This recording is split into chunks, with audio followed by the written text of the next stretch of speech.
قال رسول الله صلى الله عليه وسلم أتاني آت من ربي فخيرني بين أن يدخل نصف أمتي الجنة وبين الشفاعة রাসূলুল্লাহ সাল্লাল্লাহু আলাইহি সাল্লাম বলেন, একজন ফেরেশতা আমার কাছে আসছে, আসার পর আমাকে দুটি বিষয়ের যে কোনো একটি গ্রহণ করার ইচ্ছাধিকার দিয়েছে।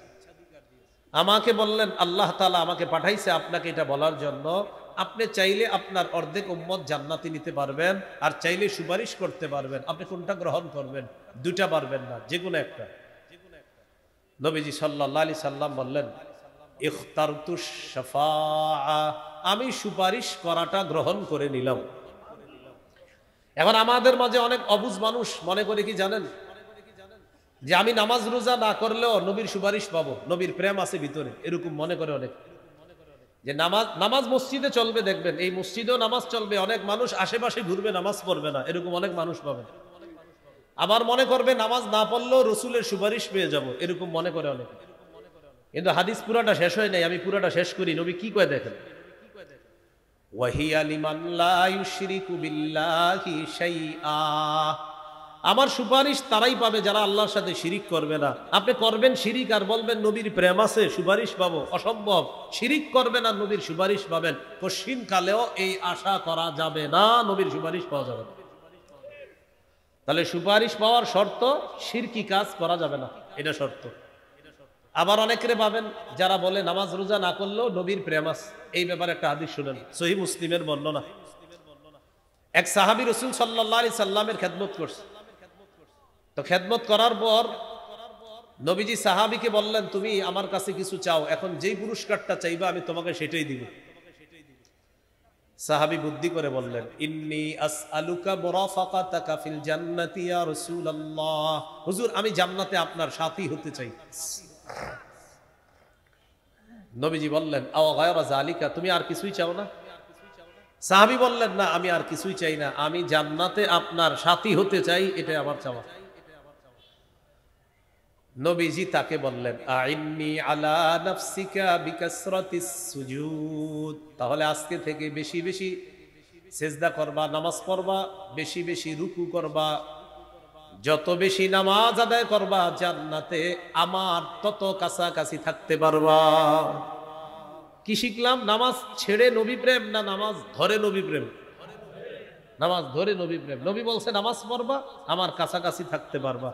আল্লাহ কথাগুলা বুঝার তৌফিক দান করেন। তাহলে কি শিখতেছিলাম? শিরিক করা যাবে না। সহিহ বুখারীর বর্ণনা 1237 নম্বর হাদিস, 1237। জিবরিল আমিন রাসূল সাল্লাল্লাহু আলাইহি সাল্লামের কাছে আসছে।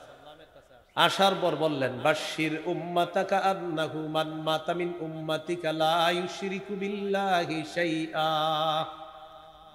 নবী আপনার উম্মতকে আপনি সুসংবাদ দেন, আপনার উম্মতের মধ্যে যে শিরিক করা ছাড়া মারা যাবে তাকে জান্নাতের সুসংবাদ দেন। এবার আমার সাথে একটু বলেন, বলেন আমরা আল্লাহর ওলিদের বিরুদ্ধে না, আল্লাহর ওলির কবরের বিরুদ্ধে না। আবার বলেন, আমরা কোন আল্লাহর ওলির বিরুদ্ধে না, আল্লাহর ওলির কবরের বিরুদ্ধে না। তবে আল্লাহর ওলির কবর কেন্দ্র করে যদি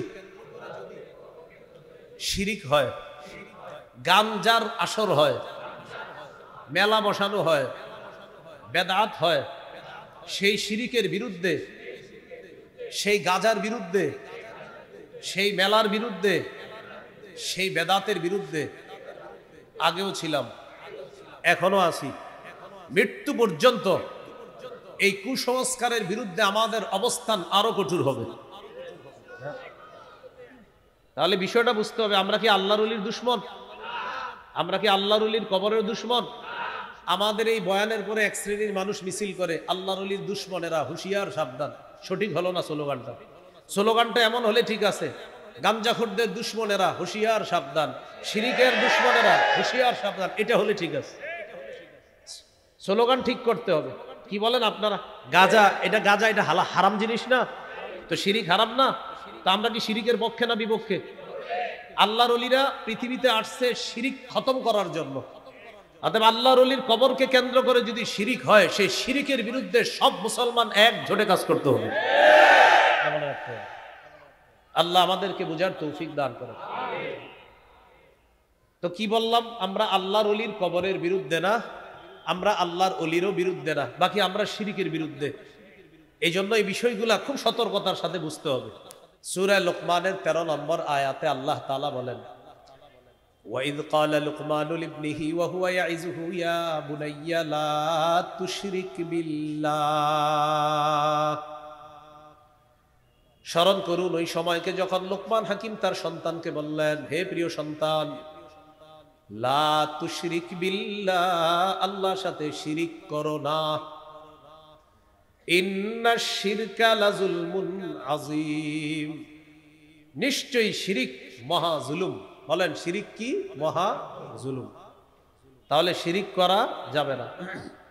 সূরা মাঈদার ৭২ নম্বর আয়াতে আল্লাহ বলেন, ইন্নাহু মাইয়ুশরিক বিল্লাহ ফাকাদ হারামাল্লাহু আলাইহিল জান্নাতা ওয়া মাওয়াহুন নার। যে ব্যক্তি শিরিক করে এই অবস্থায় যদি সে মারা যায়, তাকে তার ঠিকানা হলো জাহান্নাম, আর আল্লাহ তার জন্য জান্নাত হারাম করে দেন। যে ব্যক্তি শিরিক করে মারা যায়, এই ব্যক্তির জন্য আল্লাহ জান্নাত হারাম করে দেন, তার ঠিকানা হলো জাহান্নাম। নাসাইর হাদিস 3140 নম্বর হাদিস। এই হাদিসের মধ্যে আসছে রাসূলুল্লাহ সাল্লাল্লাহু আলাইহি সাল্লামকে একজন জিজ্ঞাসা করলেন, আরাআইতা রাজুলান গাজা ফি সাবিলিল্লাহ ইয়ালতামিসুল আজরা ওয়ায যিকরা ফামা লাহু ইয়া রাসূলুল্লাহ। এক ব্যক্তি রাসূলুল্লাহ সাল্লাল্লাহু আলাইহি সাল্লামকে জিজ্ঞাসা করলেন, হুজুর, এক ব্যক্তি জিহাদ করছে, জিহাদের নিয়ত হলো আল্লাহর কাছ থেকে সওয়াব কামাই করা, আর তাকে মানুষ বড় বাহাদুর বলবে, এই দুই নিয়তে সে জিহাদ করছে। জিহাদের নিয়ত আসেনি সবার? জিহাদের নিয়ত না থাকলে মুনাফিকি মৃত্যু হবে। সহিহ মুসলিমের হাদিস 1910 নম্বর হাদিস 1910, قال رسول الله صلى الله عليه وسلم من مات ولم يغزو ولم يحدث به نفسه مات على شعبة من النفاق। কোন মুসলমান মারা গেল, জিহাদ করলো না অথবা জিহাদের সংকল্প করলো না, সে মুনাফিকি মৃত্যুবরণ করলো, নাউজুবিল্লাহ। তো বলছিলাম, এক ব্যক্তি জিহাদ করছে, তার নিয়ত হলো আল্লাহর কাছ থেকে সওয়াব কামাই করা, মানুষের বাহবা কামাই করা, মানুষ তার প্রশংসা করবে। ফামালাহু ইয়া রাসূলুল্লাহ, হুজুর সে কি পাবে?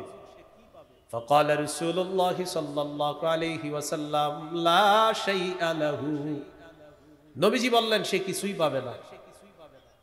আদাহা সালাসা মাররাত, প্রশ্নটা 3 বার করলেন, হুজুর সে কিছুই পাবে না।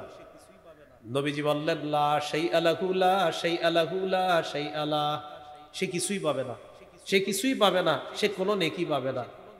হাদিসের শেষে নবী বলেন, ইন্নাল্লাহা লা ইয়াকবালু মিনাল আমালি ইল্লা মা কানা লাহু খালিসা ওয়াবতুগিয়া বিহি ওয়াজহুহু। রাসূলুল্লাহ সাল্লাল্লাহু আলাইহি সাল্লাম বলেন, আল্লাহ তাআলা ততক্ষণ পর্যন্ত বান্দার আমল কবুল করেন না, যতক্ষণ আমলটা ইখলাসের সাথে আল্লাহর জন্য না করবে, ততক্ষণ এই আমল আল্লাহ তাআলা কবুল করেন না।